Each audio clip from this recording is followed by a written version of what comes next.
మొన్నటిదాకా ఎండలు, ఇప్పుడు వానలు, వాటి వెనకాలే వరదలు. వీటి వల్ల ప్రజలు ఇబ్బందులు పడుతూనే ఉన్నారు. సిటీలో ఉండేవారైతే ఇంకెక్కువ ఇబ్బందులు పడుతున్నారనే చెప్పాలి. సరైన ప్లానింగ్ లేని సిటీ డెవలప్మెంట్ వల్ల చిన్న చిన్న వర్షాలకే ఎక్కువ వరద నీరు చేరి వాహనాలు వాటిలో మునిగిపోయి పాడయ్యే ప్రమాదం ఉంది.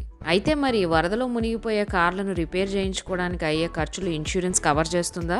ఇన్సూరెన్స్ కవర్ అవ్వాలంటే చేయకూడని పని ఏంటో కూడా చివర్లో చెప్తాను. వీడియో లాస్ట్ వరకు చూడండి.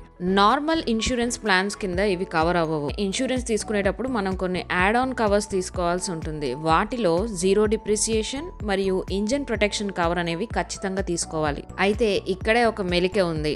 ఇంటెన్షనల్ యాక్షన్ కింద జరిగే రిపేర్ని వీళ్ళు కవర్ చేయరు. ఇంటి ఇంటెన్షనల్ యాక్షన్ తడిచిన కార్ని టవింగ్ చేసుకుంటూ రిపేర్కి తీసుకెళ్లాలే తప్ప దాన్ని స్టార్ట్ చేసే ప్రయత్నం చేయకూడదు. ఒకవేళ అలా గనక మీరు చేసినట్లయితే అది హైడ్రోస్టాటిక్ లాక్లో పడిపోతుంది.